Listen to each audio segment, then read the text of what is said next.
We want to have like-minded individuals that want to do great things that we work with. It warms my heart every time I can, in your situation, save you in taxes. But if we didn't always have that constant communication, Mhm. if it was reactive in nature and it was just about the compliance work, chances are It would have absolutely it got got missed. missed. You got this investment property. I had some thoughts. Let's talk about it real fast. Yeah. And you ended up asking the right question and caught something that previous providers had not caught. And Yeah. Yeah. And sometimes when we start diving deep into a client and we kind of feel like they're starting to do nefarious things, that's when we say, oh, we're done. Because we want people that want to do the right thing and want to grow. And if they're just not that right person, we just disconnect and we don't want to associate with those type of individuals. you talk about like-minded individuals, and I think that's important because part of what we're talking about on the front end lift is expectations, right? As a provider, you're going to have expectations for us. And I want to make sure we lay out those expectations. And it was like, really? Because you just gave me the best sales pitch ever. I was like, what was that? And he had come to me and said, tell me why you're the best or why I should go with you. And I was like, I'm not sure you should. Let's talk about what you want. And I'll Yeah. tell you if I'm the right fit. And he thought that was a sales pitch. And that was just me saying, look, if I'm not the right fit, I'm going to point you in the right direction. And it rung true. And he's a personal friend now, just like Jake is. And we sit there and we establish expectations, but those expectations run both ways. I'm going to have expectations of you as a client that you are going to be above board. You are going to be honest with me.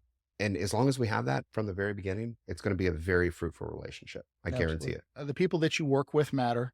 I've gotten some of my best clients by close friends and the personal relationships because they entrust in me that we're going to do quality work, and we always do. So it matters to have those relationships. I will tell you on a personal level, a good friend of mine referred over my wife.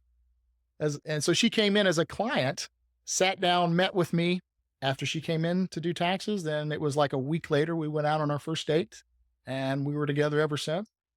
And yeah, now we're married. But think about it, it was the relationship that I had that put her in as a client. And it was funny thing is, so I'd never really done that before because I don't really believe in doing that. But with that being said, and she's just, I just felt comfortable. Like I could communicate with you, Jake, and you were just very, and she even told me before we went on the date, she said, this is not going to, even if it doesn't work out with you and I, this is not going to change. I think very highly of you. I think you're very competent. Everybody speaks very highly of you.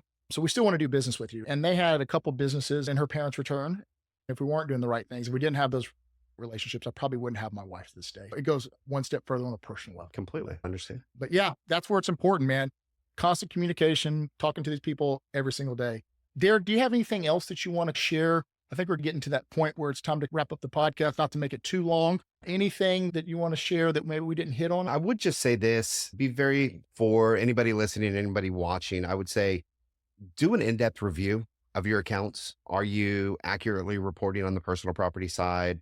What real estate assets do you own? And keep in mind that you could also be a tenant that has appeal rights. Most people don't know this, but if you're a majority tenant in a building or in a strip center, or if you're a solo tenant in a triple net lease, more often than not, you have appeal rights. And a lot of people don't know that. They just expect the landlord to be looking at the values. And if you're paying those taxes, you have the right to review them and appeal them. So I would say just take a look internally and just make sure that you're doing the right things. You have a provider in place. If you don't, feel free to reach out to Dr. Latimer and his team.